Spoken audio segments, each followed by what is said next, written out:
Welcome, everyone. So nice to see you. My name's Sue Hong, and I'm a professor in the education department, and I'm so excited to see you all here today. A warm welcome for joining us. I know it's a beautiful day outside, but it's amazing and lovely that you want to be inside here with us. So I just wanted to give you a quick overview of how we'll have this event. So we have a wonderful guest who's going to give a presentation of her book today, and I'll introduce her in a minute. We're going to leave some time at the end for Q&A. We have 2 mics set up on each of the aisles, so when we get to that portion of the presentation, we'd love to have you come up and ask your question. We're just amazed at how the conversation evolves when we include you all. So we also have a raffle. We're going to raffle off some copies of her book, and Dr. Fenwick will also be available for book sale and signing after the event as well. So I'm just going to pull out some tickets and some names, and then Professor Rubin's going to help me. So we have a book for Edith Bachman. Edith is back there. And a book for Erin Dickinson.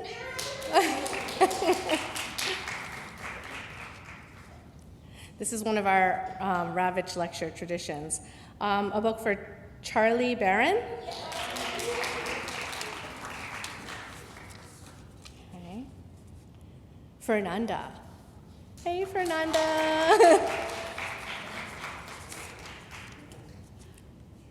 And Ariana Aguilar, right next to you, Noah.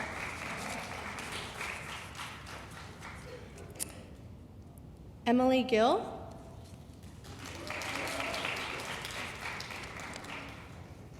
Liesl Bauer.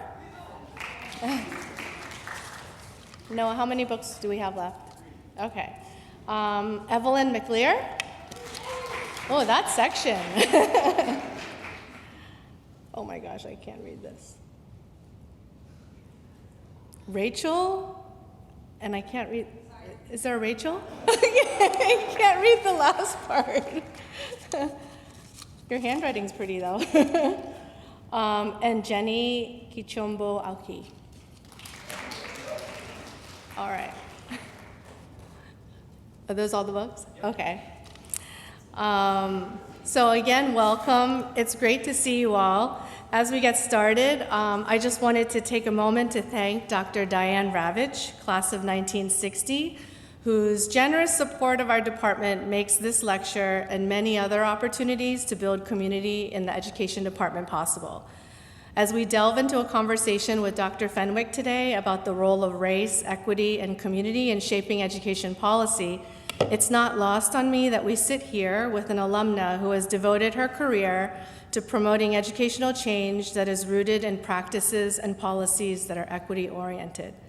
Dr. Ravitch is a widely respected historian of education who has made her mark on the field as a scholar, but also significantly as an educational justice activist and leader. She's the author of 13 books, numerous edited books and articles, many of which were formative in our own interpretation and understanding of educational change. Her work is a testament to the fierce determination and struggle that's required in the educational justice movement. Thank you, Dr. Ravitch, for giving us this opportunity. We always love to welcome you back to campus every spring.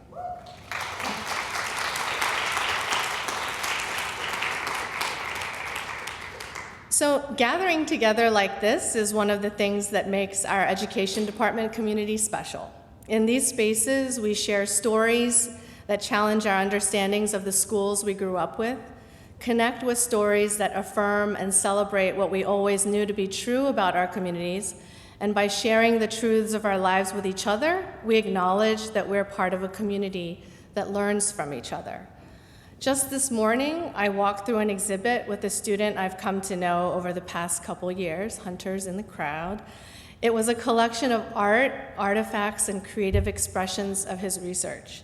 In the moments where I stood with him as he shared his intentions, in the quiet moments where I sat with his work, in my own discovery of the world I live in through the telling of his story of his queer trans personhood, In all those moments, I was struck by his courage and vulnerability, yet also the necessity and urgency of his story, visible to us and hopefully not forgotten.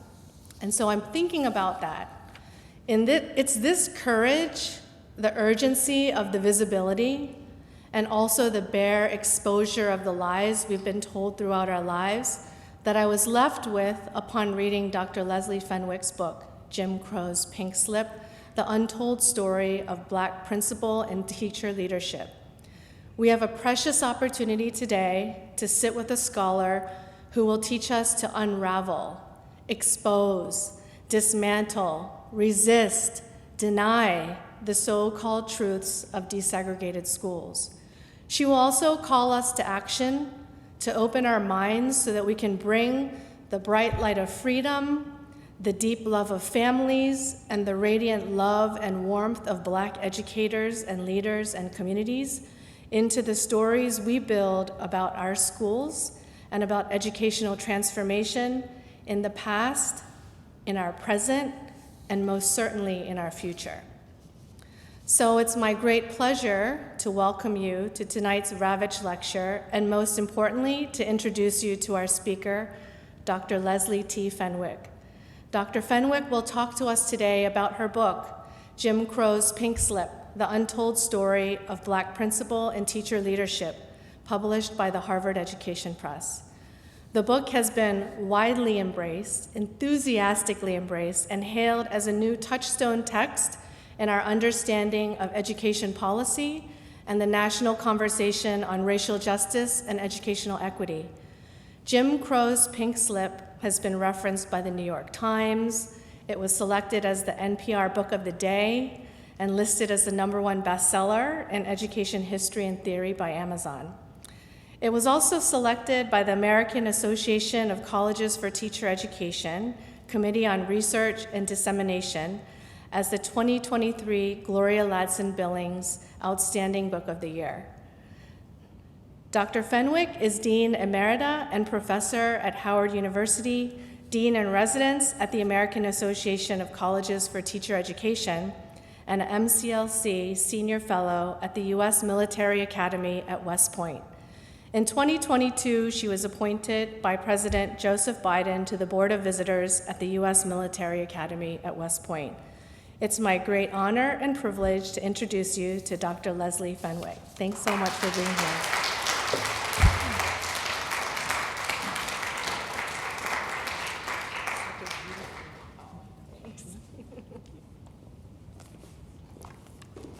Such a warm and beautiful introduction. Thank you, Sue, Dr. Hong.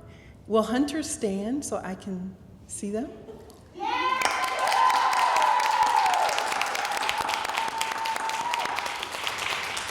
Hunter, for Dr. Hong to introduce me and connect my work to yours is such a deep privilege, a heartfelt privilege.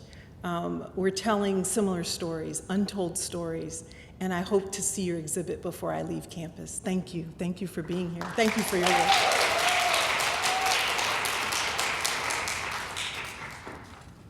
Well, thank you for welcoming me to Wellesley. It's a distinct privilege to deliver the Ravitch Lecture. And before I begin my formal remarks, I'd ask that you indulge me for a moment because I come bearing gifts. First, President Johnson. I don't know if folks want to come up or I can just bring them to you later. I have a pin, a Howard University pin. I bring you greetings from Howard University. And the pin is inscribed with the motto Veritas and Utilitas, truth and service. And I consider it such an honor to be here with you and your faculty, your students, and alums. So I will save this for you for a little later. And second, Dr. Ravitch, my friend. We were talking about the fact that this is our first meeting, and I felt like I've known you forever through texts and emails and Zoom and phone calls, and yet our first meeting is here on the grounds of Wellesley. So thank you for, thank you for endowing this lecture and being an unrelenting force in the fight to grow our public schools so that they better serve all students And I present you with this inaugural pen from the Smithsonian National Museum of African American History and Culture, because you and I thoroughly believe that the pen is mightier than the sword. So.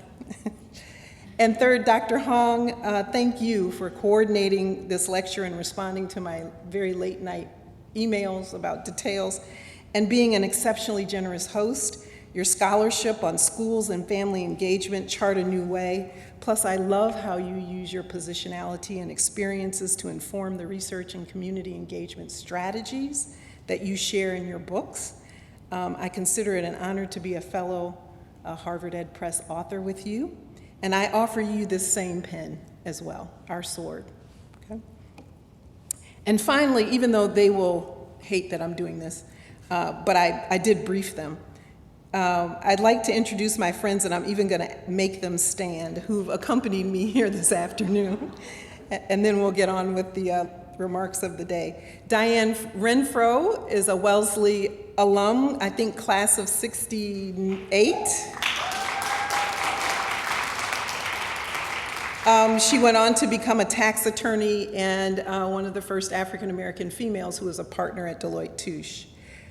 Jane Fargnoli is editor-in-chief of the Harvard Education Publishing Group, and I credit her with my book being published. So, Jane. Dr. Lynn Gangone is president of the American Association of Colleges for Teacher Education.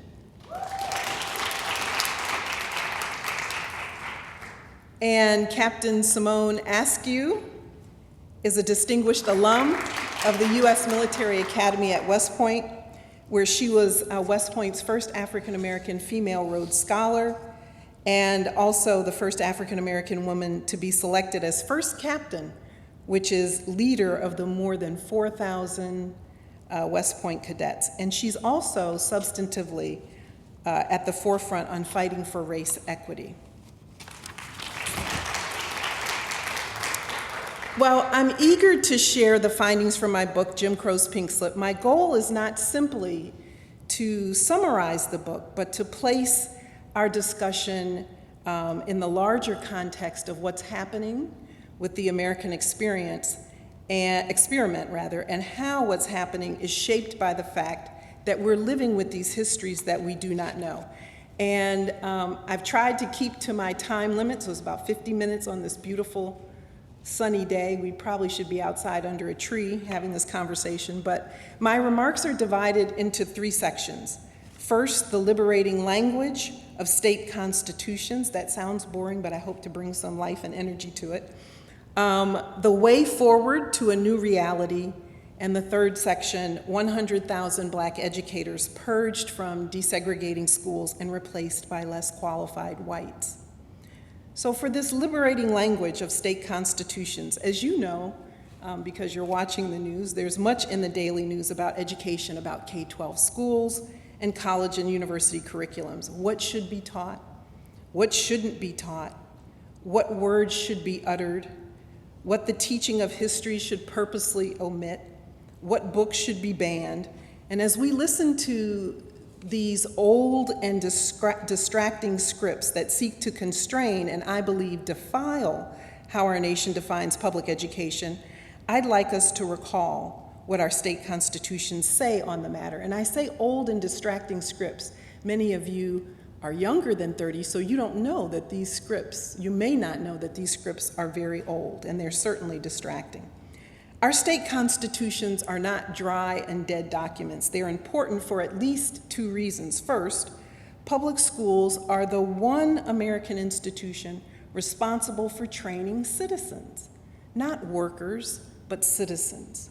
Second, in all the legal challenges about the state's responsibility to educate its citizenry, the courts have consistently confirmed that an educated people is viewed as essential to the preservation of the entire constitutional plan, to a free, a sovereign, constitutional, democratic state.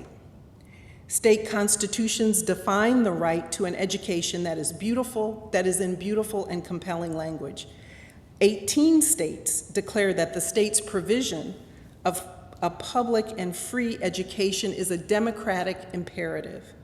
Other states use the language of fundamental value and paramount duty. And I want to read you a section from Massachusetts Constitution that speaks to education. When I've shared this information in previous speeches, I typically have someone come up to me afterwards and say, can you tell me the link where you found all the state constitutions? And I say, well, there was no singular link. I actually went to each of the state's websites and read the Constitution and looked for the public education section. So what does Massachusetts State Constitution assert? That wisdom and knowledge as well as virtue, I'm quoting now, wisdom and knowledge as well as virtue, diffused generally among the body of people, being necessary for the preservation of their rights and liberties, and as these depending on spreading the opportunities and advantages of education in the various parts of the country and among the different people of the country. It shall be the duty of legislatures and magistrates in all future periods of this Commonwealth to cherish the interests of literature and the sciences and all the seminaries of them, especially the University at Cambridge, public schools and grammar schools in the towns, to encourage private societies and public institutions, rewards and immunities for the promotion of agriculture, arts, sciences, commerce, trades, manufactures, and a natural history of the country, to countenance and to inculcate the principles, excuse me, of humanity and general benevolence, public and private charity. Do we have any water? Public and private charity, industry and frugality, honesty and punctuality in their dealings, sincerity, good humor, and all the social affections and generous sentiments among the people. That's what Massachusetts Constitution, state constitution, says in that beautiful language about the value and importance of education. In the state where I live, Maryland, the state constitution declares that education must be thorough, it must be efficient, free, and that its funding be kept inviolate. Georgia proclaims that provision of public education is a primary obligation of the state. Virginia declares that its educational programs must be of high quality and continually maintained. Now, I'm not going through all the 50 states. These are the last three I want to mention to you. Arkansas, California, and North Carolina have state constitutions that use some of the most eloquent and inspiring language. Arkansas proclaims that intelligence and virtue are the safeguards of liberty and the bulwark of a free and good government, and that the state shall adopt suitable means to secure to the people the advantages and opportunities of education. And finally, California's state constitution links schooling to liberty and scientific advancement, with the Constitution stating a general diffusion of knowledge and intelligence is essential to preservation of the rights and liberties of the people, and that the legislature shall encourage by all suitable means the promotion of intellectual, scientific, moral, and agricultural improvement. Make no mistake about it. Make no mistake about it.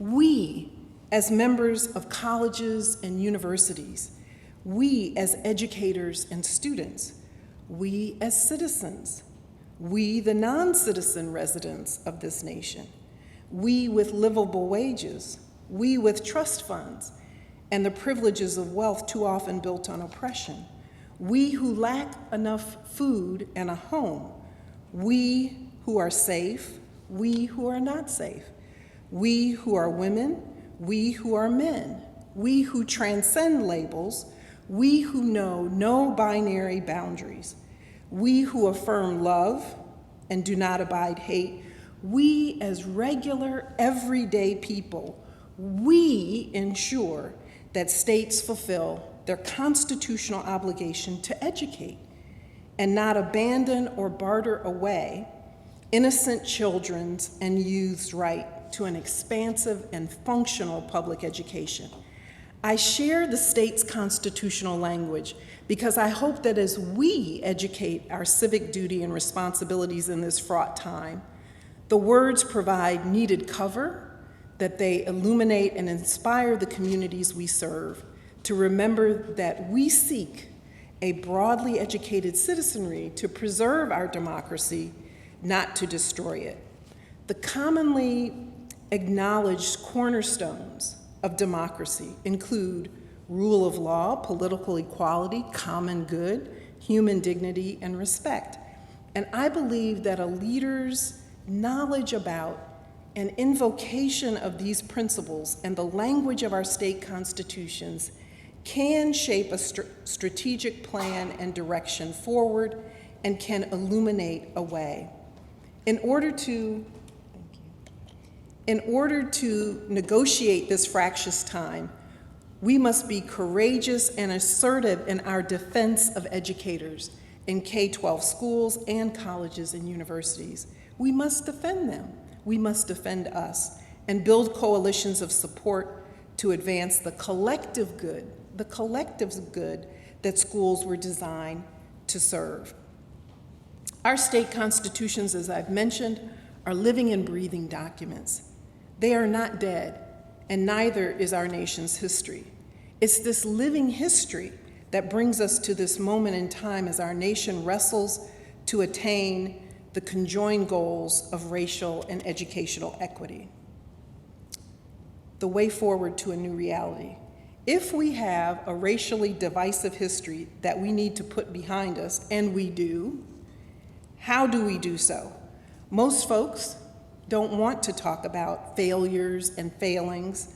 Americans especially seem to prefer stories about the triumphant underdog, the up by my own bootstraps tale, and any narrative that advances an American exceptionalism void of evil intention, intent, and outcomes. And I think that it's this psychological persuasion to avoid that keeps our nation falling into these racial sinkholes that some would like to just pave over, but never excavate to resolve and seal. So if we're to move forward, we need leaders of character, people who really believe, and this is where I'm talking to those of you who attend Wellesley, people who believe that where there's no character, there is no leadership. In my forthcoming book, I define leadership as the ability to influence thought, which means you must know something and be willing to act or engage in the act of careful scrutiny, which is acting in community to determine the origin of a problem so that solutions aren't saccharine and harmful. So part of leadership is the ability to influence thought and the willingness to engage in the community act of careful scrutiny, which is determining the true origins of the problem so the solution is not harmful or saccharine. The second part of leadership in my definition is the ability to mobilize people to act, and the third part of the definition is in a virtuous direction. The key word here is virtuous. I believe that if a person is influencing thought and mobilizing people to act, but not in a virtuous direction, they're not leading. I haven't yet determined a word for what they're doing, but I don't believe it's authentic leadership. And I know this term virtuous is really complicated with all kinds of Victorian notions, but the most ancient writings, which are Kemetic, and modern research teach us the same thing, that character is tied to virtue. We typically acknowledge people of character as those who believe in and act with one or more of the 7 virtues: wisdom, courage, fortitude, humanity, justice, temperance, transcendence. And we know that character and virtues are activated by a love that's not self-facing, a love that is turned toward the greater and enduring good, the good that is informed by universal values of self-determination, universal values of freedom and equality and dignity. These values run beneath the material. We know that conflict arises in the world because of the worldview that emphasizes material interests and produces win-lose outcomes like dissension, destruction, conflict, and war, whereas a worldview that emphasizes universal needs such as self-determination, respect, love, dignity, and security is more likely to produce peace and progressive change. The indigenous people worldwide tell us this is the truth. In this period of transition and growing social change, we do not need leaders, as the poet Joshua Gilbert Holland once penned, and I'm quoting him here, with large professions. We do not need leaders with large professions and little deeds mingling in selfish strife, while freedom weeps. And I think sometimes we watch the news, this is exactly what I see.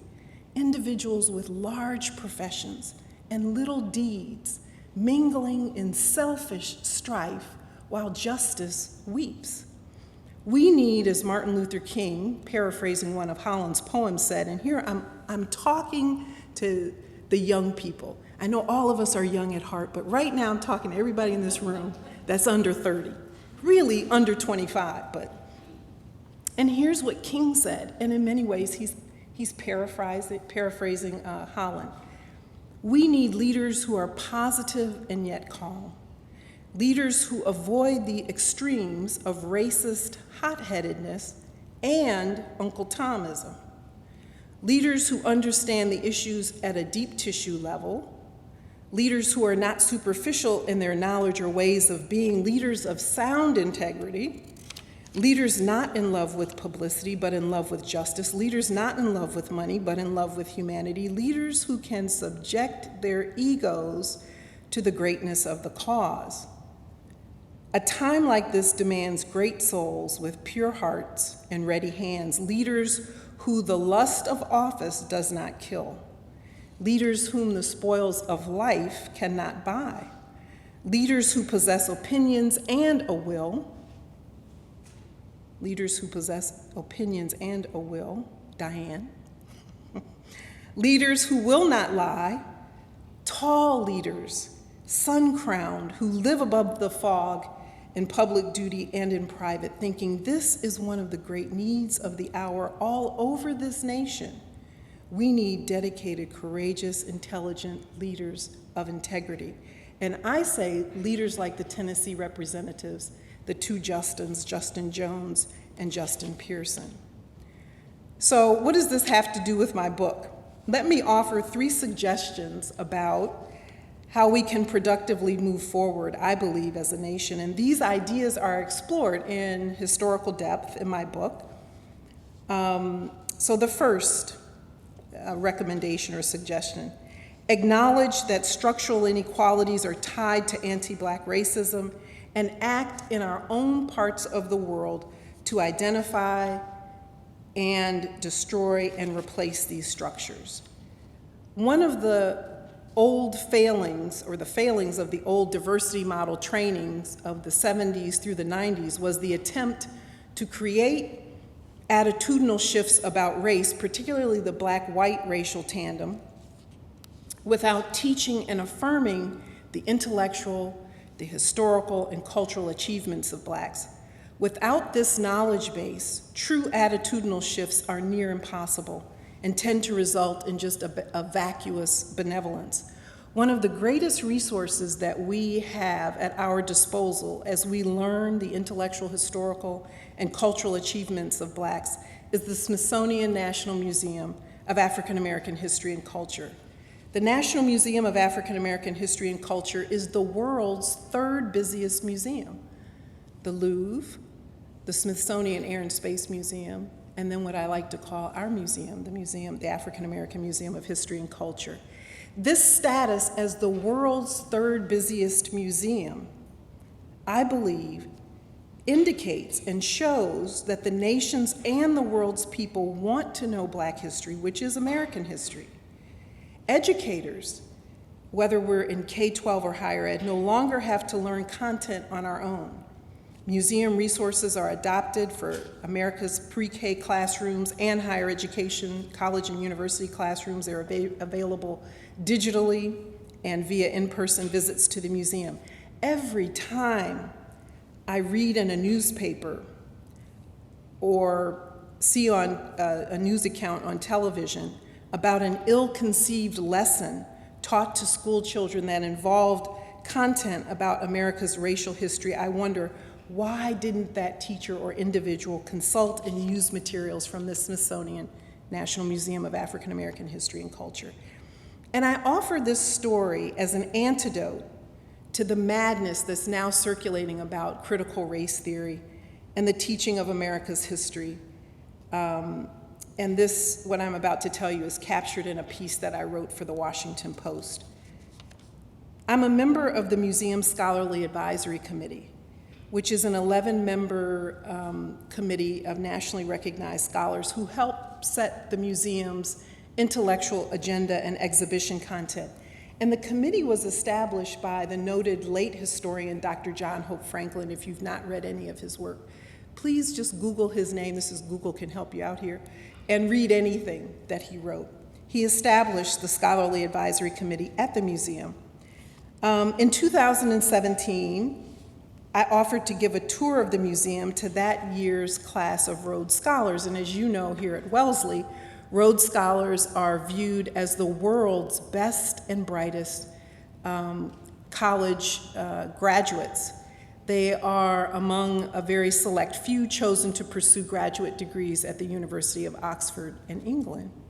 Well, when we gathered at the museum in Heritage Hall, the group was palpably excited. And as we progressed through the museum exhibitions on Africa prior to European invasion, the American enslavement experience, Reconstruction, the Civil Rights era, and on, I saw and felt the students' excitement change to a quizzical confusion, and then to a discontented, soft anger. They were not angry at the history they were learning. They were not angry at the history they were learning. They were not uncomfortable with the history they were learning. No, they were angry and uncomfortable that they, the world's ostensibly best and brightest college graduates, had never been taught this history, had never been taught this history that occupies 400,000 square feet, ever. They hadn't been taught it in elementary school, junior high school, or high school. And they were critical of an education system that would leave out this precious knowledge. They viewed not having this knowledge and the understanding it generates. They viewed not having this knowledge and the understanding it generates as a deficit, and they went out into the larger world. They viewed it as a betrayal of sorts. And in fact, that year, in 2017, that class of Rhodes Scholars refused to go back to a reception that was being held for them as part of their Bon Voyage weekend and demanded to stay at the museum until 5 o'clock. And I appreciated that kind of act of self-determination in the class. I believe as an educator that if our best and brightest want this knowledge, certainly educators can find ways to ensure its age-appropriate inclusion in PK-12 curriculums and instructional materials. And equally important, we can ensure that students have sufficient time to practice critical thinking skills and learn various methods of inquiry used by historians. A second way I think we can move forward: divest from a deficit perspective about Black students. None of these is rocket science. The common practice of beginning scholarly presentations about Blacks with rosters of negative statistics reinforces at least 3 erroneous notions. One, these negative statistics are often wrong. These negative statistics that you see each and every day, most of the time, and I'm saying this as someone who's been a scholar a long time, are wrong. And they're presented in a way that they become synonymous with negative human qualities, which are then attributed to the true nature of Black people. The second reason this is worrisome is that the persistence of negative statistics about the Black community communicates that it's a community beyond intervention. And third, rarely does fixation on a litany of negative statistics result in effective solution. In fact, we say that the purpose of science is the replication of what works. So kind of a focus on a litany of negativity and data that are typically wrong is not in the vein or best interest of advancing science. Regrettably, I believe Americans have been socialized by scholars and journalists to accept at face value negative statistics about Blacks and have been trained to be skeptical about and question any positive information of consequence about Black people. This is so because little positive information of consequence about Blacks is disseminated. These wrong-headed assertions negate accurate and meaningful portrayals of Black people. Mostly, they misdirect the formulation of education and social policies and inaccurately skew funding priorities in education and elsewhere. So to understand what I mean, I want you to take a 3-item true-false test, and I want you to register how you score. This is the old 7th grade teacher in me. So I have 3 questions for you about why we must divest from these inaccurate and negative portrayals of Blacks in the media and scholarship. So number 1, this is true-false. You don't have to yell out your answer or anything. There are more Black men in prison than in college. There are more Black men in prison than in college, true or false? The answer is false. In fact, there are more Black men in college than in prison. But if we were to walk outside down any street in America, folks would say, oh, no, Fenwick, you're wrong. Well, none of these are Fenwick's data. There are more Black men in prison than in college. That is a false statement. There are more Black men in college than in prison. In fact, Dr. Ivory Tolson of the Howard University School of Education has conducted research that shows there are more Black men in college than in prison. His research indicated that there are approximately 1.6 million Black men attending college and about 600,000 Black men in prison, far too many Black men in prison. It's also worth noting that 29% of Blacks in this country hold a bachelor's degree or higher. Now imagine how many times you've heard the wrong statistic and how it shaped scholarly discussions, personal conversations, and even policy. Number 2, Black 12th graders use more alcohol, tobacco, and illicit drugs than white 12th graders. That's false. Now, you know what's interesting about this? I was doing remarks at my beloved Howard University, and I asked a group of Howard University freshmen who I think are among the smartest in the world this question, and they thought it was true. And I said, I'm talking about you, right? Weren't you just a Black 12th grader? You're still Black, and you were just a 12th grader, and they got the answer wrong. So it's false. White 12th graders are more likely to use alcohol, tobacco, and illegal drugs than Black 12th graders, according to reports from the National Institute of Drug Abuse and the Washington-based think tank Education Sector. Use of alcohol, tobacco, and other illicit drugs has consistently been found to be less prevalent among African American high school seniors than their white peers. This finding also is true among African American youth in lower grades and African American college students attending historically Black colleges and universities. And the third and last question, or statement rather, the majority of crack cocaine users are Black. Think about what we hear in the media or have heard in the media. False. 62% of crack cocaine users are white, and 72% of powder cocaine users are white. While often characterized as a drug of the Black community, 60% of the individuals who ever used crack in the last month are white. White crack cocaine users also account for 66% of individuals who have ever used crack in their lifetime. Simply stated, the majority of crack cocaine users are white. Despite this reality, 80% of people arrested for crack offenses are Black at rates 10 times higher than that of whites. we're telling a different story, Hunter. These true-false statistics tell a different story.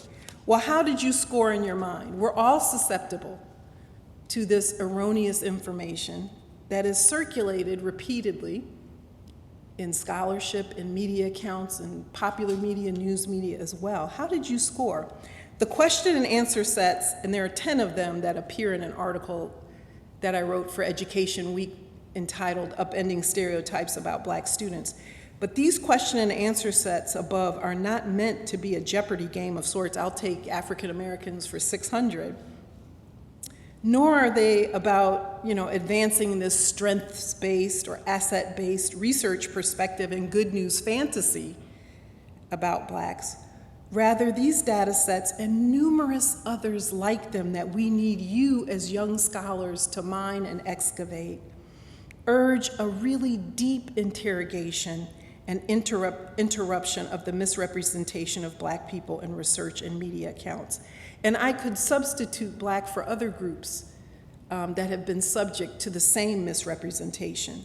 Such data, the data that I'm sharing, I hope would encourage educational practitioners and researchers and policymakers and journalists, funders, professors, students, and everyday citizens and people to question the negative statistics we hear almost every day about Black boys and Black girls and Black men and women and Black families and communities. And in fact, at Howard, I tell my students, please don't earn these degrees, bachelor's, master's, and doctoral degrees, and begin talking about our community or other communities in what I call poetry voices. Well, the Black child. Well, the Black community. I say to my students, you're Black. You were a child.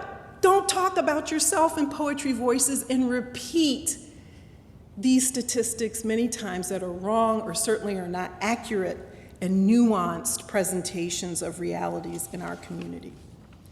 I say, and your generation can do this, let's dump the litany of negativity and see where more accurate and nuanced research and reporting about Black students and adults and other communities of color take the nation's schools and even the nation itself. And let's start this exercise of mining accurate and empowering data right in our own disciplines.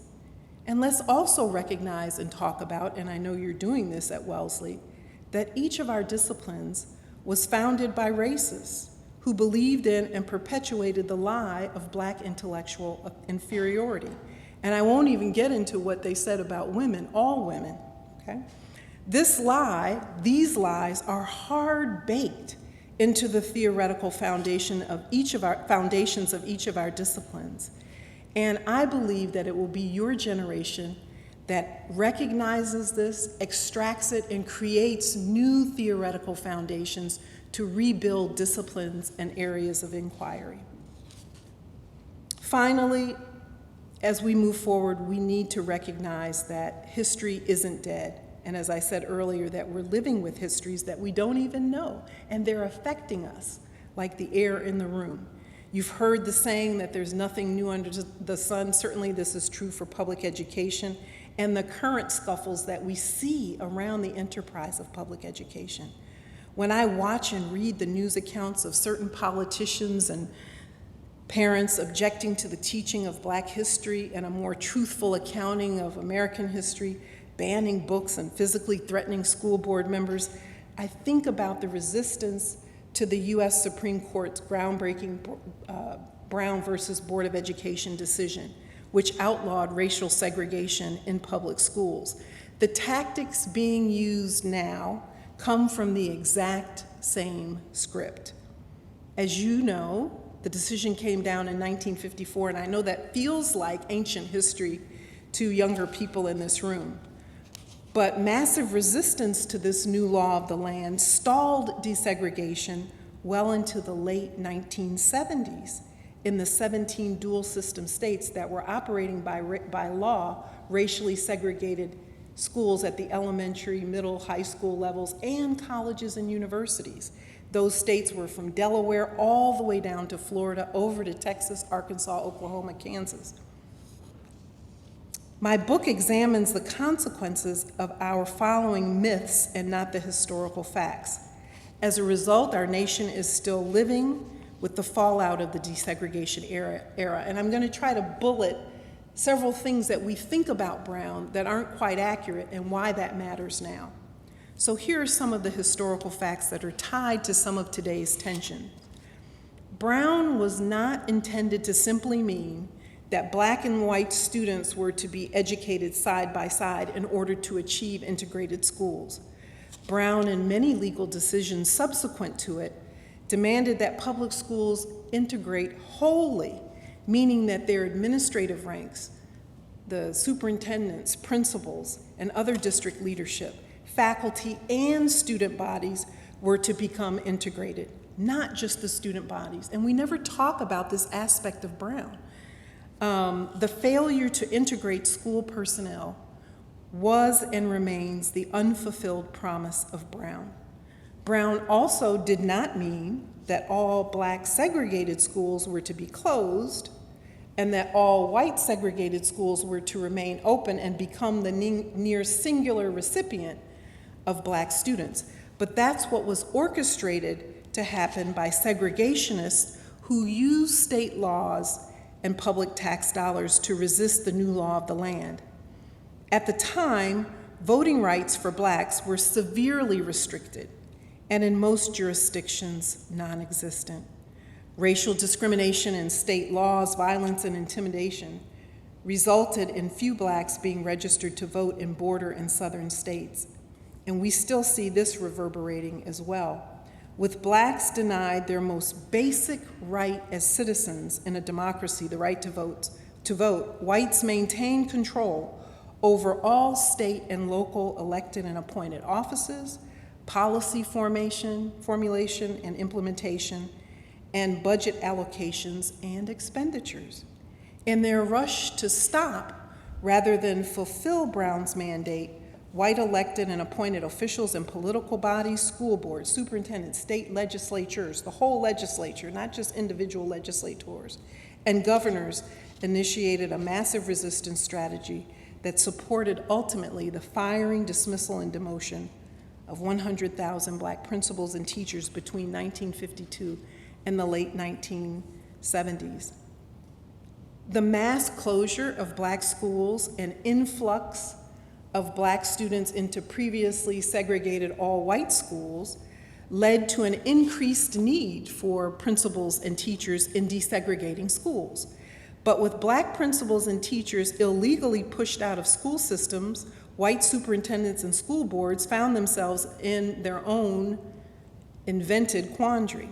Who was going to lead the schools and teach the swelling numbers of students? Pressed by the need to hire more educators, they manufactured principal and teacher shortages, turning almost exclusively to whites outside of the education profession. They vacated state requirements for education degrees and teacher licensure, and created fast tracks into the classroom through emergency certification. So many of these things that we see now were a function of massive resistance to Brown all these years ago. The NAACP reported as late as 1971 that Black principals and teachers who held certification and years of experience were being replaced by whites being given principal and teacher positions who had no certification, no experience in the communities in which they were placed. And in the case of white teachers, were often teaching in areas in which they were not fully certified. In the end, the economic trauma to the Black community constituted $1 billion, that's B as in boy, in income loss via job transfers from Black hands to whites and non-hires of Blacks.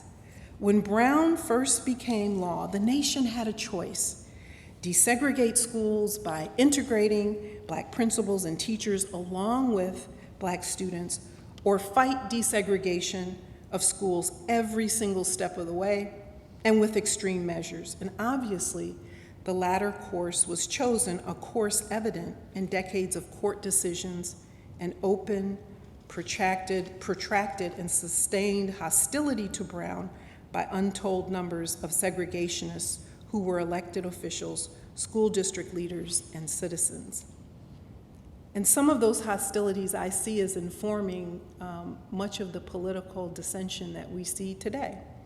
Many southern states went as far as amending their constitution and using state tax dollars. State tax dollars come from all citizens who work in that state to fund Brown's delay and their racial animus. Some school districts even closed their schools for entire academic years rather than desegregate. Never mind that such actions essentially vacated the state's responsibility to provide a free and compulsory education to its children and youth, and left behind black and white students, and left both black and white students unschooled for periods of time. As an example, the state of Mississippi, and Mississippi was not unique in this, I'll just summarize them for the sake of time, took a brazen approach of establishing a state sovereignty commission. And I want you to really think about this relative to today's activities around legislation that's occurring in states, not just for education, but the state created a state sovereignty commission to protect the sovereignty of the state of Mississippi and her sister states, and that's a quote, and prevent the federal government from enforcing school desegregation mandates. The Sovereignty Commission was composed of 12 members appointed by the governor and ex officio members, including the lieutenant governor, the Speaker of the House of Representatives, and the Attorney General. On its establishment, the commission was budgeted $250,000. One of its enforcement arms was the Citizens Council, a white supremacist organization devised to terrorize white and black supporters of desegregation and voting rights expansion. So from 1960 to 1964, the Citizens Council received funding from the commission totaling more than $190,000 of taxpayers' money. Another unashamed act of defiance was the southern states' creation and support of hundreds of small segregated private schools. You've heard about these segregation academies, seg academies, many funded by state dollars as well. As black segregated schools were closed in the name of desegregation, personnel and other funds supporting those that had previously supported those schools were diverted and used to provide, and listen to this language. So all segregated all black schools are closed. The segregated all white schools are largely remaining open. The money that was spent, even though they were inequitably funded to support segregated all black schools, were diverted and used to provide this: vouchers, tuition grants, and financial aid to grow a system of all-white private schools, privatization. This practice was labeled a voluntary desegregation plan of school choice. It was not until January 31st, 1969 that Mississippi's practice of school choice was ruled unconstitutional. Just 4 years earlier, in 1965, the NAACP had taken on a similar case that knocked down the state's grade-a-year freedom of choice school plan when black parents argued that under the plan, desegregation of schools would be delayed until 1976, a full 22 years or almost 2 generations of school children after Brown. In fact, it wasn't until 1970 that a unitary school system with desegregated facilities was achieved in Mississippi. The ultimate stall tactic involved changing state laws, you see this now, and statutes, and diverting state tax dollars to stymie Brown. These tactics were not unique to Mississippi or any of the other southern states, and they really amounted to nothing more than schemes cropping up all across the dual system states from Delaware down to Florida and over to Arkansas, Oklahoma, and Texas. These schemes were explicitly designed to keep white principals and teachers and students from sharing schoolhouses with black students and teachers and principals, and also to prevent the equalization of fiscal resources that flowed to schools serving black students.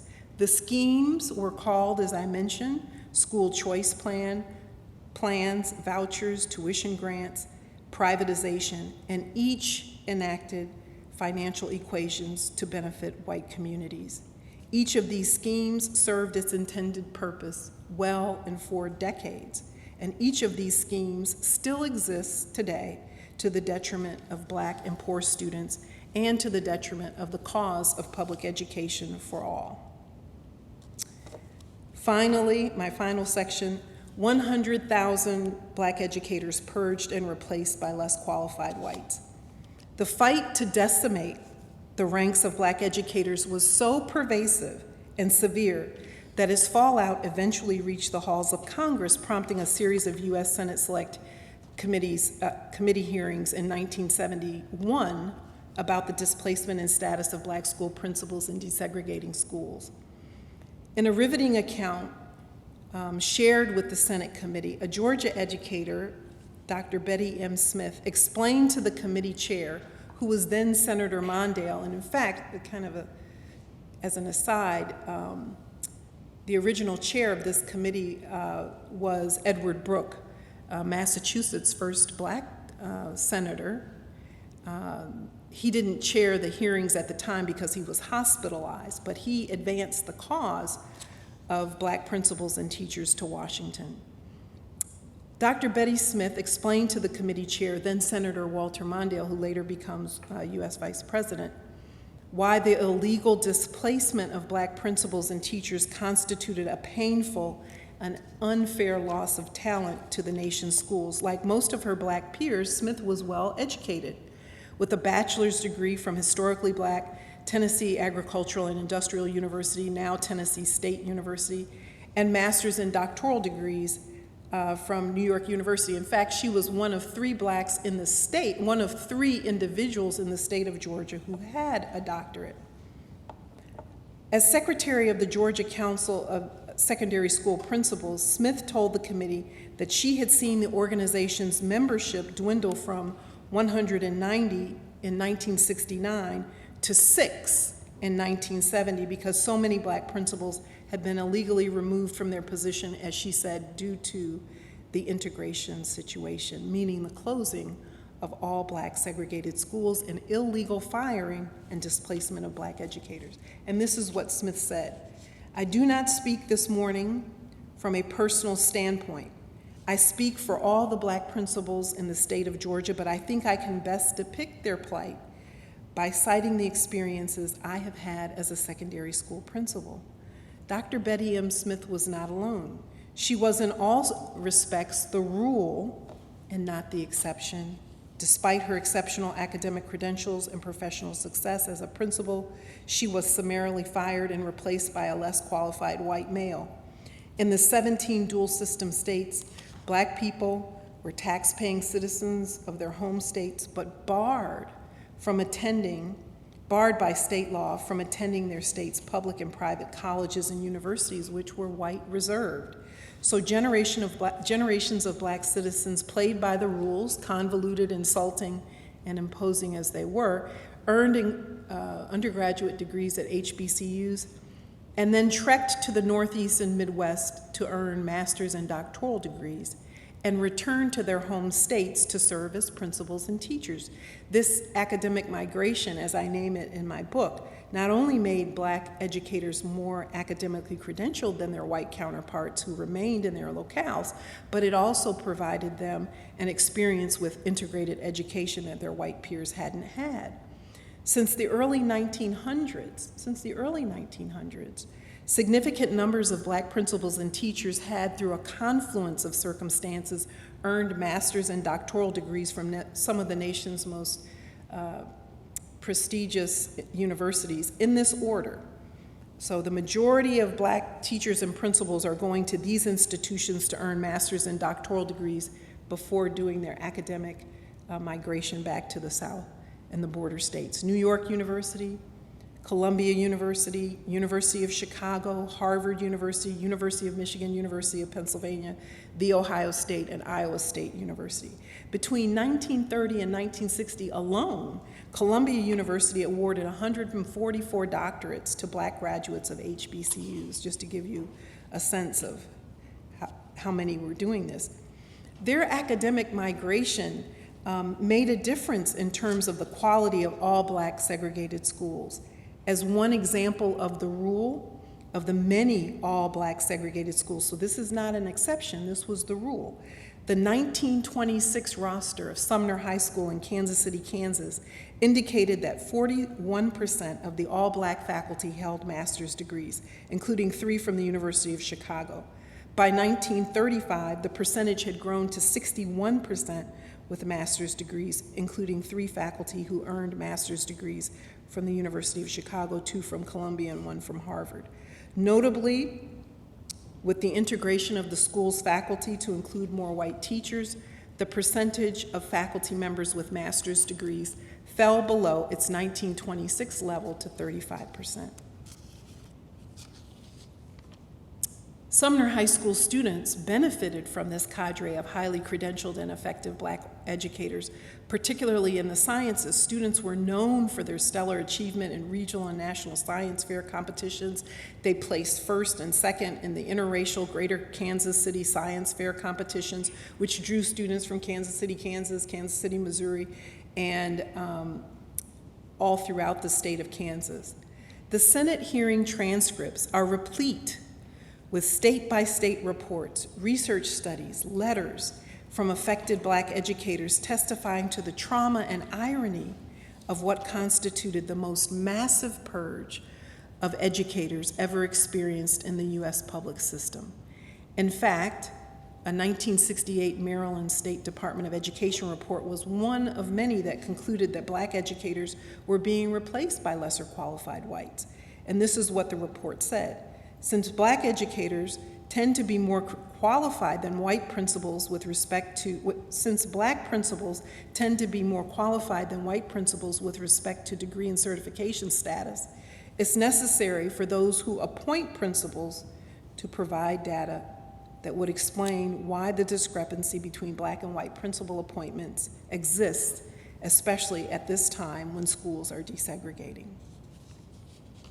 At the time, a gentleman named Owen Kiernan, who was executive director of the National Association of Secondary School Principals, a 35,000 member majority white organization of principals from 50 states and the District of Columbia, added his voice to the call to stop the purposeful decimation of black educators, stating that the very purpose of school desegregation and integration is being made a mockery by this treatment of Negro educators, and that the problem of the elimination, displacement, and demotion of Negro public school principals during desegregation has reached such serious proportions that it requires the intervention of the federal government using its full force and power to bring an end.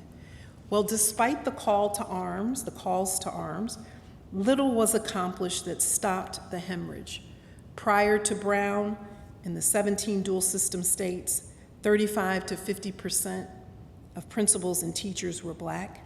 Today, there's no state in the United States that approaches these percentages. In fact, less than 7% of the nation's 3.2 million teachers are black, 11% of the nation's 90,000 principals are black, and less than 3% of our nearly 14,000 superintendents are black. The underrepresentation of blacks in today's educator workforce is tied to massive resistance to the Brown decision. To be sure, the overarching goal of school desegregation was to give students the full opportunities that only an open and integrated America could provide. However, given this still reverberating history, we're left to wonder, had these generations of black principals and teachers who against all odds attained their own educational achievements and successfully taught black students, if these educators had been integrated into schools after Brown, how might the nation, our schools and students have benefited? Furthermore, it's worth noting that these various contemporary school reform mechanisms, choice, vouchers, privatization, may never have come into existence had a generation, 2 generations of uniquely qualified black educators, people with superior academic credentials, professional licensure, an attitudinal commitment to democratic ideals, consistent activism against the ideology of racism, and experience with integrated society had they been integrated into the public school system rather than expelled from it right at the time that the nation needed them to define what integration should look like. What does it mean to American public schooling, the quest for integrated schools, the formulation of progressive and inclusive education and social policies, Black children's academic achievement and attainment, and the erosion of racism, to have lost these professionals, a nationwide cadre of exceptionally trained educators who would never be replaced? Against every challenge and even terror, these Black educators led generations out of illiteracy. They modeled a civic engagement by establishing, at significant risk to their own lives, NAACP chapters. And these principals and teachers were leading voter rights campaigns. They viewed that as part of their work. They offered hope and a future. What could these remarkable professionals have done with America's schools if they had not been thwarted and deterred at every turn? Well, I think, as I say in the conclusion to my book, that it's difficult to untangle the damage done from any progress made. But this is what we do know for sure, that this is the legacy our public schools and our nation's children live with and must overcome. So in conclusion, I want to kind of pull all this together, current news, this history, what it means for us now. In this Western tradition, we professors, educators, we're the knowers, right? And we define what's known, and we define the process for knowing it. And we initiate younger people into this way of knowing through schools and our degree programs. But to what extent are we captured by our own ways of knowing, and what do we really know about the so-called other? I ask this because our disciplines, as I said earlier, were founded almost exclusively by those who aggressively advanced, and some continue to advance. And I'm pausing here because I'm thinking of psychometricians, continue to advance. Theories related to the social and biological sciences about the inferiority of Blacks and our intellectual capacity. This foundational racism misdirects how and what we know and purposely creates social policies that continue to do violence to Blacks, poor, and other people of color. And I'm thinking here really of the entire testing industry. I think often, we have AI, we're charting a course toward Mars, and psychometricians haven't updated their science to create any test that shows that Blacks have intellectual capacity or the ability to academically achieve. It's 2023. Psychometricians, update your science like everybody else has had to do. We are 2 decades into this new millennium with AI, smartphones, and autonomous cars, and yet we're still battling this fundamental racist assertion of those who created Western science. So if research is about knowing, I ask us, those of us who are educators, professors, and students, what do you know that doesn't reify and reinforce white supremacy? Do your psychometric instruments, item construction, and item differentiation equations shed light really about where intelligence and creativity and grit and resilience exist? Do your ethnographic studies present a litany of pathology about the Black community? Do your statistics reinforce racist assumptions? Do you know any Black artists or poets at all? I ask you, what do you really know about the so-called other, wherever you find and define that other? And from whom do you know it? Why are you doing science? Do you have a soul? Does it show up in your research? What is the purpose for your knowing? I believe our purpose for knowing is to expand goodness in the human condition. Our human condition is shaped by so many histories that we're living with but do not know.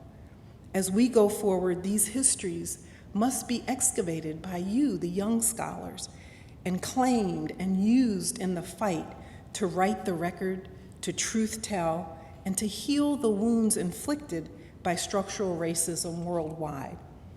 President Lyndon Baines Johnson, one facilitator of much of the nation's most expansive and consequential education and civil rights legislation, was first a teacher.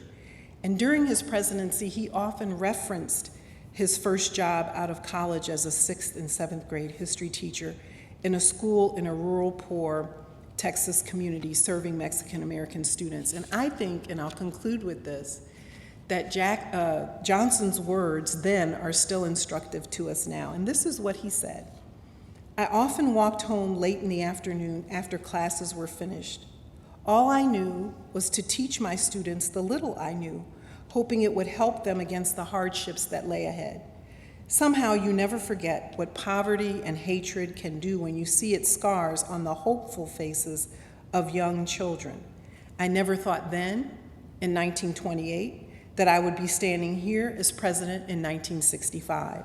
It never occurred to me in my fondest dreams that I might have the chance to help some of the sons and daughters of those students whom I had tried to teach, to help people like them all over this country.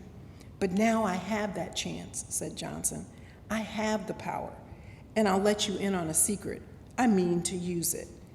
You and I have the same chance that President Johnson spoke to all those decades ago. We have that same power, and I pray that we, like him, intend to use it." So thank you, Wellesley, for continuing to lead and have me here with you this afternoon. Thank you.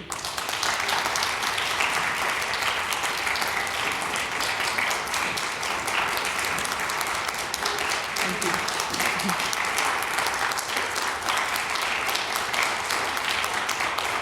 Thank you.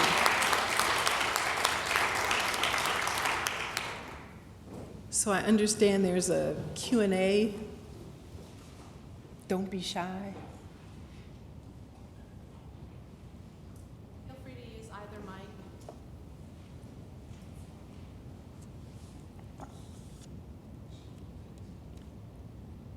There are too many smart people in this room, and inquiring minds. Thank you so much for your words and your knowledge and your wisdom and for sharing it with us. My question is in direct relation to a class that I'm taking with Professor Sue Hong right now called Advanced Educational Research Methods. We have some other people in the class here today. And something that we are doing as we often are excavating our own histories of communities that we are directly a part of, we find that it can be an isolating experience to excavate these histories because a lot of other spaces in academia are not uplifting the work that we are doing. What ways do you sustain yourself and create a network of support for yourself as you do this work? That's a great question and very important. So you'll connect yourself to other scholars like Dr. Wong and then students who are, Dr. Hong and students who are like you. That's one way that I've done it. The other is to stay committed to the fact that you have something important to say that's informed and made better by your positionality. So early in my career, now I was a junior faculty member and I was on a national panel. I still don't know how I got on this national panel because the other 3 people were nationally known scholars who were my age now. So I was much younger. This is almost 30 years ago. Wow. So I'm on this panel, and I'm the only female and person of color, okay? Only person who identifies as female and as a person of color. And I held these people in high esteem. I had been required to read their work during my doctoral program. And so I wanted to tell them about this idea for this research. I've been thinking about this book since my PhD program, okay? And so I went to one person who was at the University of Pennsylvania. I figured I'd start with the Ivy on the panel. And this person is still at the University of Pennsylvania. Okay. And I said, you know, I have this idea, and it's the idea that Jim Crow speaks of. And he was very nice. He wasn't trying to be dismissive. He said, oh, Leslie, that's anecdotal. Now, if I had followed the research that existed in my field, and if I had followed his notion that it was anecdotal, and if I were pursuing tenure at his institution, I would have shifted gears and gone another way. And so even if you're connected to scholars like Dr. Hong, even if you're connected to a group of peers who are doing research that's relevant in the way that you described, at some point you're on your own backbone. You reach back here and you say, okay, there's a backbone back there, and you pursue what you know. I knew this history because it was my parents' history, so you could not tell me. I didn't go to the library searching for something that I didn't know. I went to the library seeking affirmation of what I knew and more historical facts about it. And that was difficult. So many of you will be doing seminal work, groundbreaking work, work that shatters the theoretical frameworks. And I say just have courage and pursue what you know and what your experience tells you. It's valuable and we need it more than ever. These theoretical frameworks, conceptual frameworks are all out of whack because of the deep tissue racism that informed them and infects, literally infects, all of our disciplines. And in fact, one of the things I do in the book, rather than just tell the history, as Jane Fargnoli says, the excavated and reclaimed history, is I offer, I'm so glad you asked me this question, I offer a theory in the book that I hope that you and other young scholars will use. It's called a theory of cultural elision. And I define it just as it kind of sounds, which is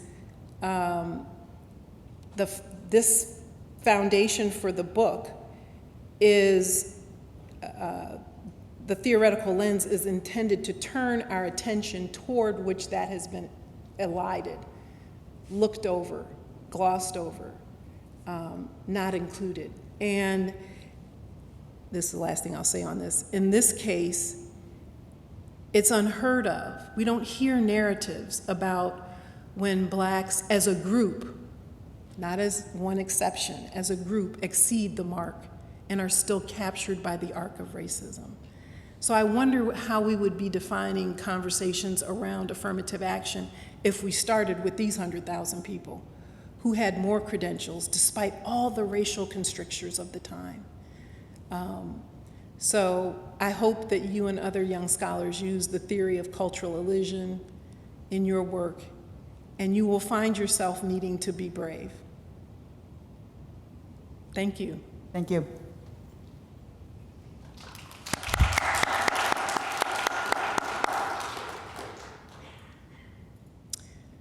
While others are waiting to ask questions, hopefully, I'll share one story, and then I know it's nice outside and we probably need to go. One of the things that encourages me to write, and I don't know if there are other writers in the room that feel this way, is when I'm irritated, angry, frustrated. I write the best, right? I see several of you shaking your heads, yes. I had a great frustration with a doctoral class, Politics of Education, which first prompted my thinking about this book, and I talk about it in the preface, that the professor began his lecture, this is a PhD program, with this, you don't know about these, but we used to have something called transparencies. We project up here with this roster of negative statistics about blacks.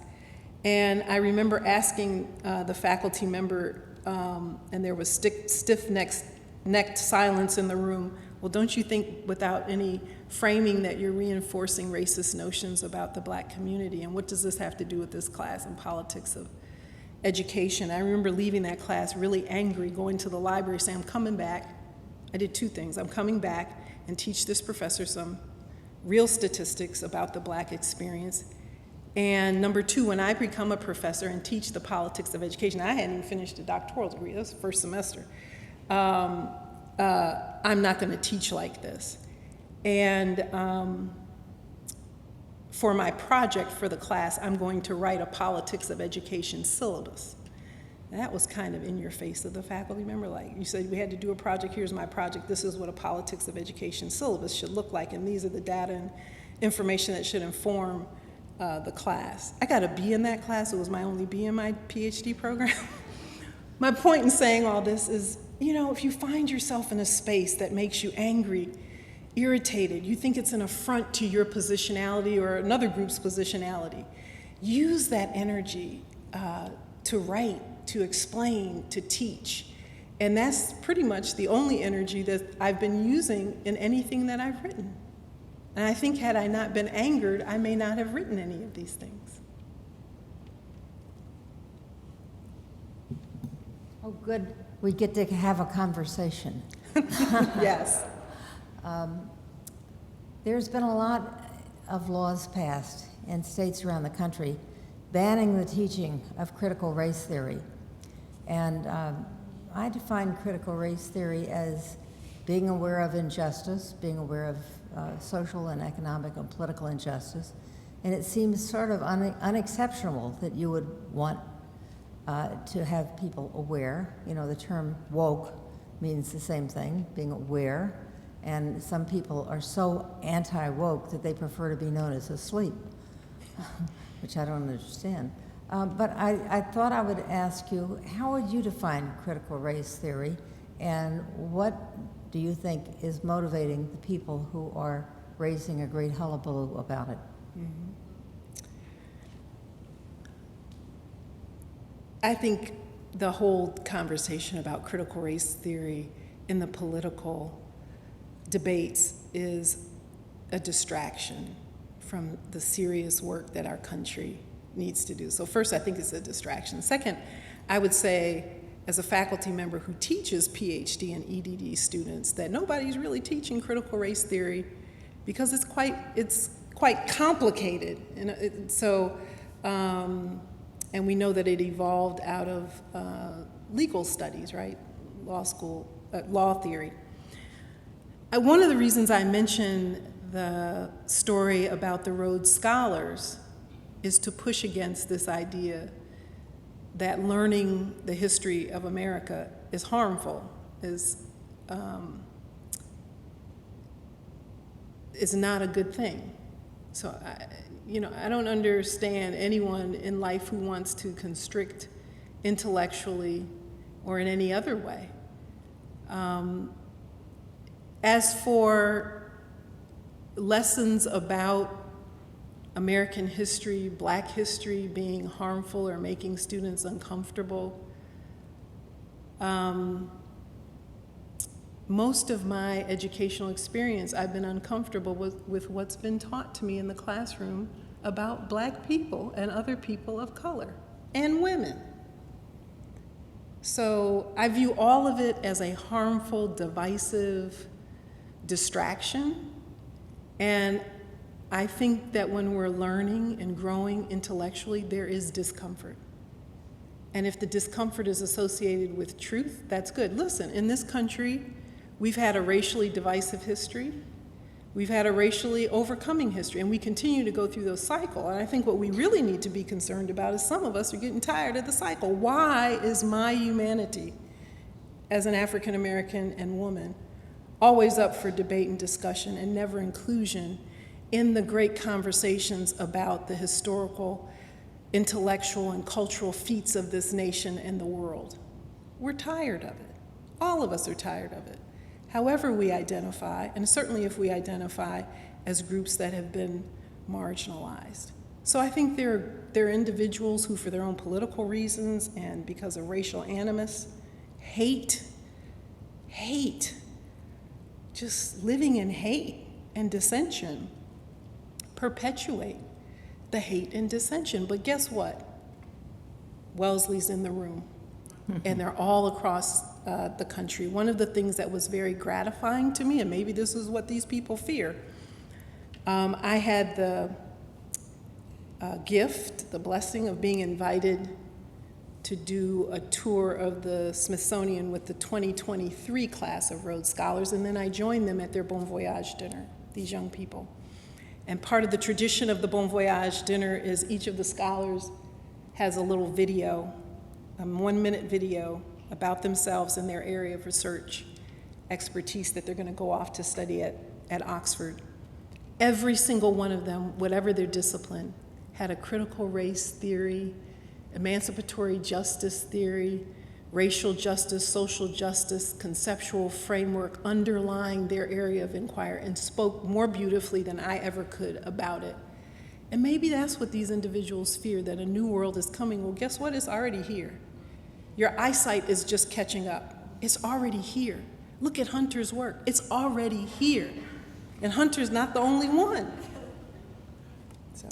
Well, you're right, but I want to add a slightly different perspective, although maybe it's just a complementary perspective, which is that as I look at all the different controversies swirling around schools where Proud Boys come and sit in the back of the room, or people try to come in with AR-15s and berate the school board members, as I look at the states that are banning books, taking them off the shelf, there's 2 states now that are considering legislation to criminalize librarians who have banned books on their shelves.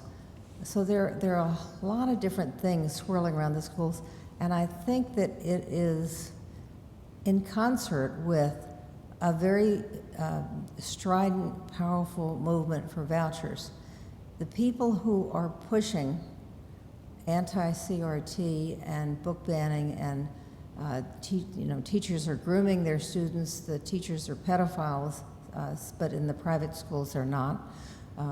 But I think that all of this is an effort to make people distrust public education and say that's where all the bad people are, and you should go to a religious school. Now, I'm not against religious schools. I know there are wonderful ones. My wife went to a wonderful religious school. You went to a wonderful religious school. But right now, in the state of Maine, there was a Supreme Court decision last year saying that since the state of Maine pays for tuition in communities where there's no high school, and they pay private schools that are secular, they must also pay the religious schools in those communities. The 2 schools that sued discriminate against anyone who's not a member of their faith. They discriminate against gay students, gay faculty, gay families. Unless you are a member of their specific faith, you cannot be a student or a teacher in that school. And so the state of Maine passed a human rights law saying we won't give money to any school that discriminates. That's going to go back to the Supreme Court, and the Supreme Court is going to decide which is more important, to fund those discriminatory religious schools or to uphold the non-discrimination clause. And I'm worried about which way that decision is going to go. Yeah. One of the reasons why I shared this language and history is connecting this anti-Brown massive resistance strategy. It's the same script. It's the same script. Now, there are more people in the group there are more people in the groups that are being opposed now. It's not exclusively blacks, but it's the exact same script. And one of the reasons I also had this interplay around the kind of leaders we need now is that leadership can make a difference. And my hope is that this new generation of leaders will move things forward. I will say this, that early on when Governor DeSantis was talking about anti-CRT, not teaching black history, I remember watching TV and I'm thinking, well, there's legislation on the books in Florida. Statute 104.2H, I think, is the actual number of the legislation, mandating, this is since the 90s, mandating the teaching of black history in all of Florida's public schools. Now, no, they don't. It's an unfunded mandate. But how did the statute become law? It was an interracial group of faculty from FAMU, Florida A&M University, and legislators who got together and said, we need to do this. Now, I'm flattening the work that it took. And it was an unfunded mandate, but it became part of the statute, and Florida had the most expansive language, okay? And there are only like 4 or 5, maybe 6 states that even mandate the teaching of African prior to colonial invasion and European invasion and African American history.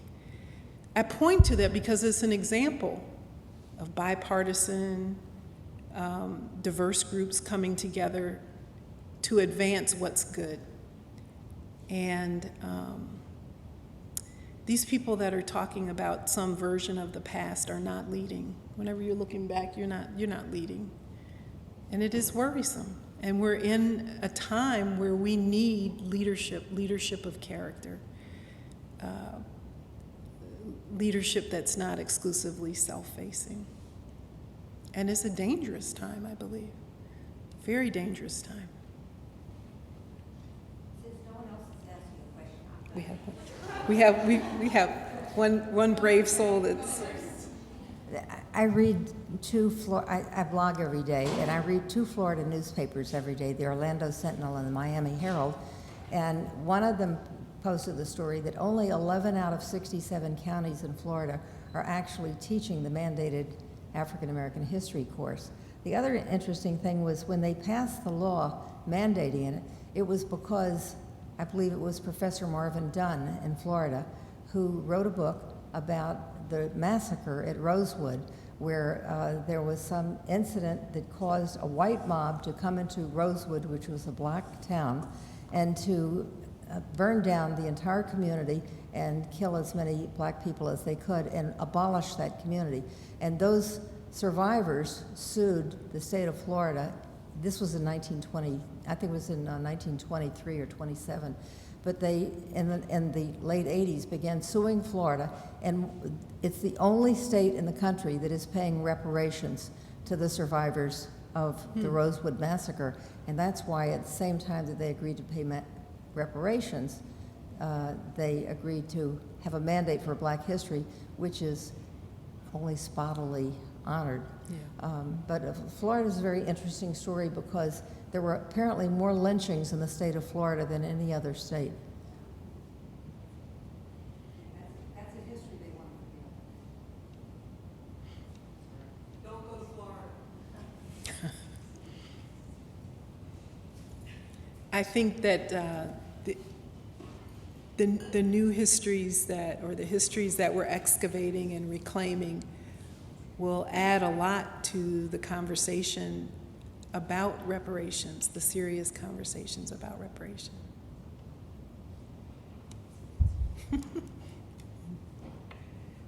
Hi. This is kind of a long-winded question because I was just coming up with it, but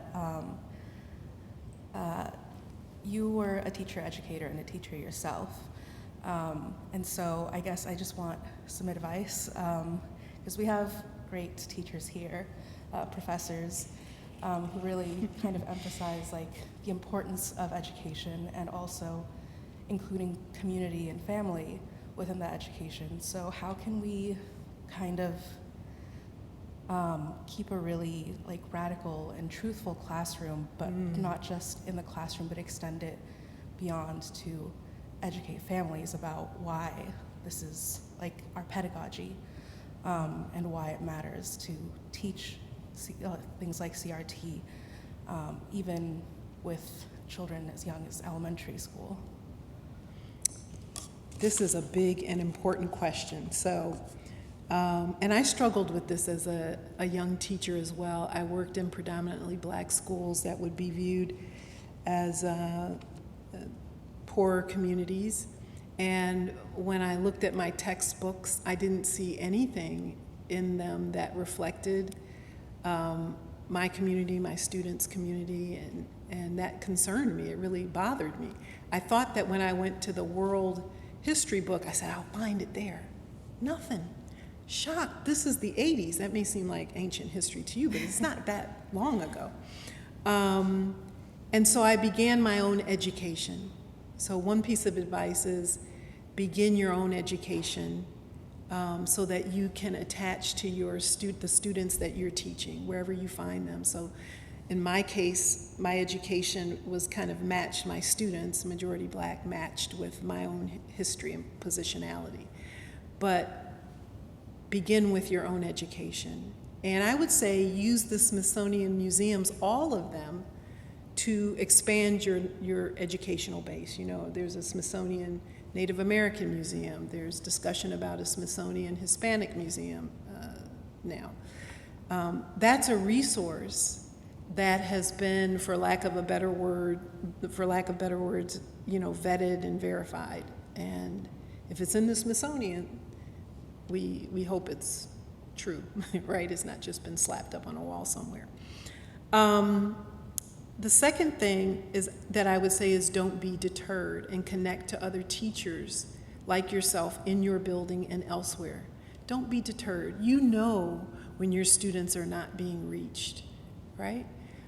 And the third thing is this space that we're in now, it does take courage. We don't want martyrs, so we need to be in community and in coalitions. Your instincts, you've been well trained here and well educated at Wellesley, and your instincts, your discernment, I would say 9.9 times out of 10 are correct, and follow that.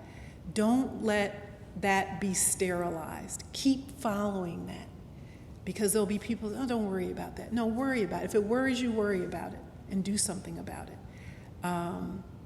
And let your positionality, whatever that is, inform how you better connect with your students and even with your own learning and teaching. Those are my 3 pieces of advice. And be affirming. If everything else fails, find something that you can affirm in your students and in your own quest to be an excellent teacher and connect with them. Thank you. Yeah, absolutely. Hi. Hi there. I had a question about your research with like integrating schools and how Brown v. Board of Education and integration kind of failed to integrate Black teachers and Black principals. When like conversations about integration come about, something that I've read about personally is people feeling like when they talk about integration, there's not a lot of focus on like the impacts on, I guess, mentally on students and stuff, and how integrating people into spaces where they're not wanted, where they're not really desired, where they're not valued, it affects your mental health, and then how that ultimately could be worse than non-integrating, if that makes sense.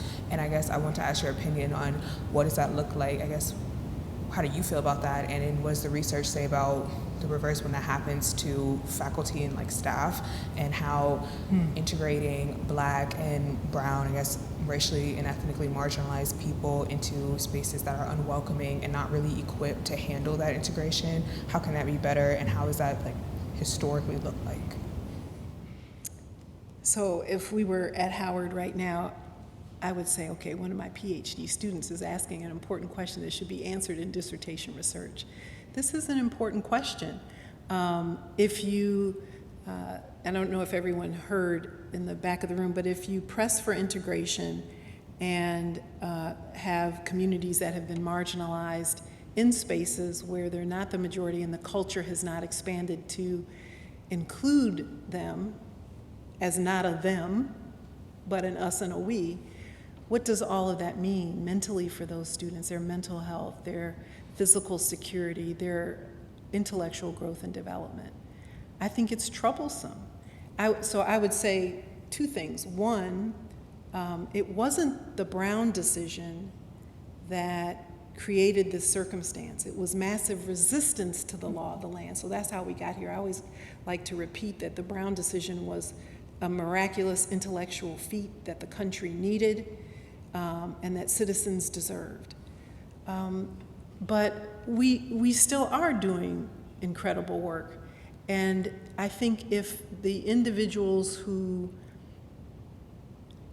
are marginalized in these majority settings don't guard their own mental health, it's really something you have to do as you push at the same time for the institution to be more inclusive. It's a double role, and it's taxing very young, right? You know, this is not new to us. We've been in these spaces since we were kids, right? You know, I've experienced this. I have 4 brothers. We've experienced this since we were kids. Not only maintaining ourselves mentally and intellectually, but also being part of the movement to move these institutions forward. They are going forward. Some of us say the pace is too slow or we've made progress. And we will continue to make progress, but it does take a toll. It does. Even writing this book took a toll. There were times where I had to stop reading the history and kind of digest it and walk away from it. Because every time I thought there was some basement of behavior that was racially discriminatory, hateful, violent, dangerous, there was some new low level that I wouldn't have thought about. And some of those stories I've told in the book. But you're right, this is an important question. I don't think that we have enough data about how Black and other students of color who exist in majority spaces do that. Like, how do we do that so that we are not mentally and intellectually and otherwise drained? And we've had to do it since a very young age. That's the miraculous thing about it. And we're not the only ones who've had to do it as Black women. So I say we need more data. I also say we know our experiences, and that's data. And I would say that spaces are changing and becoming. We are still, that's the great, to be positive, that's the great, I think, American motto, that we are becoming. And the last thing I'll say about this is,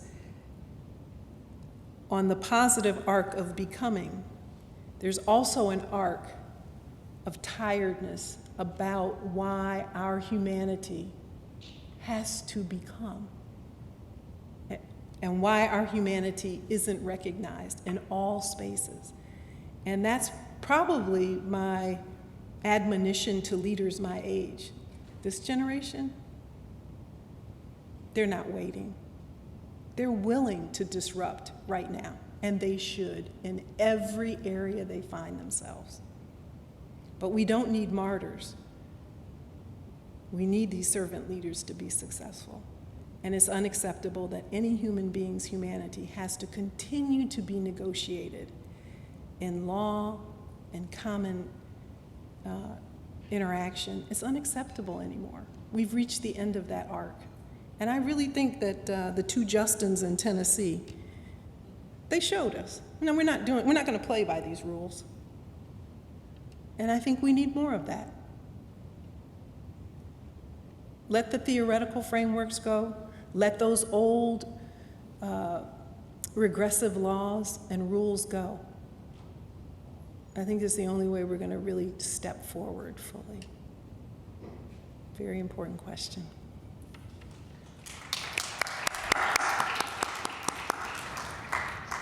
Yamira, thanks for asking us that question. I think it was such an amazing way to end our conversation. And Dr. Fenwick, I just want to thank you so much for reminding us that we have a fire in our heart that burns, that is about our family, it's about our community, it's about the local knowledge and the personal knowledge that we know that kind of shapes and forms our commitment to work in the field of education. We just really thank you so much for being with us today and for inspiring us to have this important conversation. Thank you, and thank you for being here on a sunny afternoon. Thank you.